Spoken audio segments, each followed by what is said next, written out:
Hello po sa inyong lahat mga crypto. Sa video na ito ay pag-uusapan po natin ang isang makabuluhang balita dito sa mundo ng crypto. At ito po ay kung paano ang historic rally ni XRP ay nagdulot ng pagbaba sa Bitcoin dominance.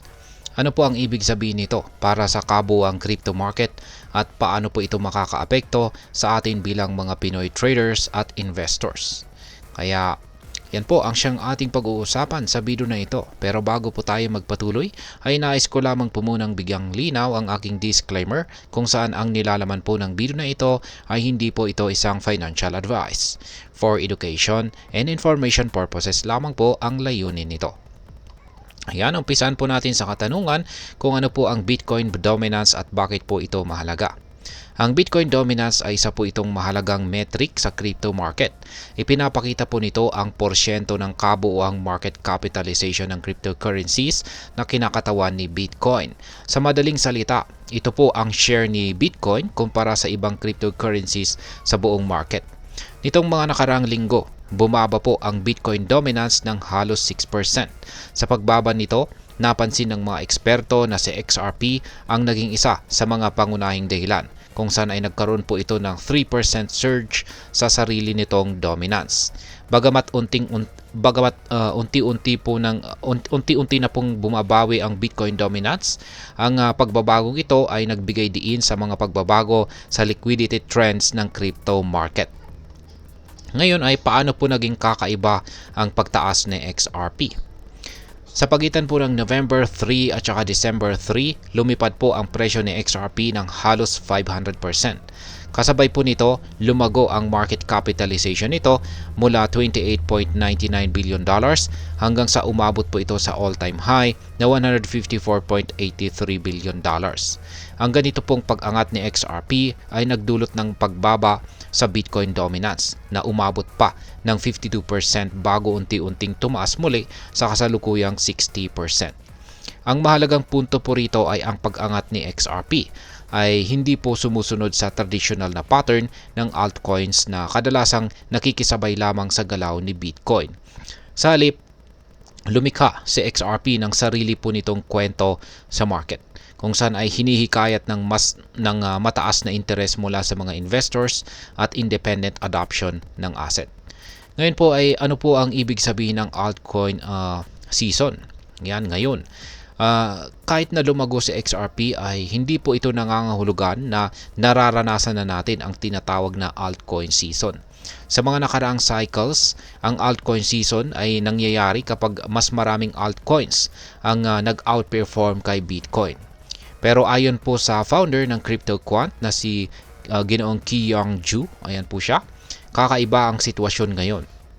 Sinabi po niya na ang Bitcoin or BTC to altcoin rotations ay limitado at piling altcoins lamang tulad ni XRP ang nakakaakit ng makabuluhang liquidity. Sa halip na karaniwang pattern, tila ang mga altcoins ngayon ay kailangang magkaroon po ng natatanging utility or market narrative upang magtagumpay.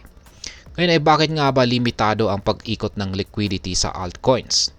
Ayon po kay Ginoong Kiyang Ju, ang dahilan kung bakit hindi nararanasan ng karamihan sa altcoins ang traditional na liquidity rotation ay dahil po sa institutionalization ni Bitcoin. Ang paglikha po ng mga paper-based layer 2 ecosystem sa pamamagitan ng Bitcoin ETF at saka corporate treasury allocations ay naglilimita ng liquidity na dumadaloy sa ibang altcoins.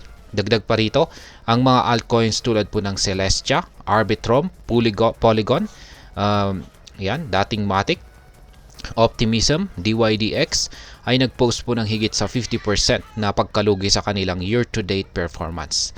Sa kabilang banda, si Bitcoin po ay nag-trade sa $93,000 na may 1,110% growth ngayong taon. Ngayon ay ano po ang dapat gawin ng mga altcoins para manatili pong relevant? Meron pong dalawang posibleng landas para sa mga altcoins ayon po kay Yang Ju. Una ay ang pagdevelop po ng mga paper versions ng kanilang assets na katulad po ng institutional products ni Bitcoin. Pangalawa, ang pagtatayo po ng matibay na ecosystem na maaari pong gumamit ng stablecoins o Bitcoin bilang foundational elements. Ang ganitong mga hakbang ay maaari pong makatulong upang makakuha ng mas maraming liquidity at matagumpay sa bagong landscape ng crypto market. Ngayon ay ano po ang maaaring maging epekto nito para sa atin bilang mga Pinoy traders at investors? Para sa atin, ang balitang ito ay nagbibigay po ng mahalagang insight kung paano po magbabago ang dynamics ng market.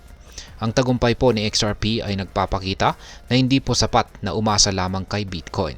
Mahalagang pag-aralan po natin ang natatanging utilities at adoption ng ibang altcoins.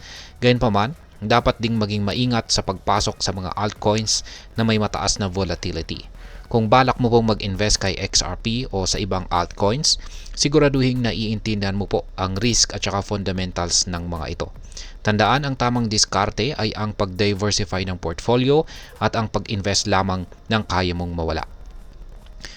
At ayan ang aking masasabi tungkol po rito ay ang pag-usbong po ni XRP sa kabila ng pagbaba ng Bitcoin dominance ay isang malinaw na indikasyon na nagbabago po ang crypto market. Ito'y nagiging mas diversified at ang mga assets tulad po ng XRP ay nakakapagbigay ng bagong perspektibo para sa mga investors. Subalit, dapat po nating tandaan na ang market ay nananatiling volatile. Kaya naman laging mag-research at mag-ingat po sa bawat desisyon. At ayan, hanggang dito na lamang po tayo sa video na ito mga ka-crypto. Sana po ay inyong nagustuhan ang aking paliwanag sa video na ito. Kung inyo po itong nagustuhan, pakiclick lamang po ang like button nito. Marami pong salamat sa panonood. Ingat po tayo lagi at God bless po sa ating lahat.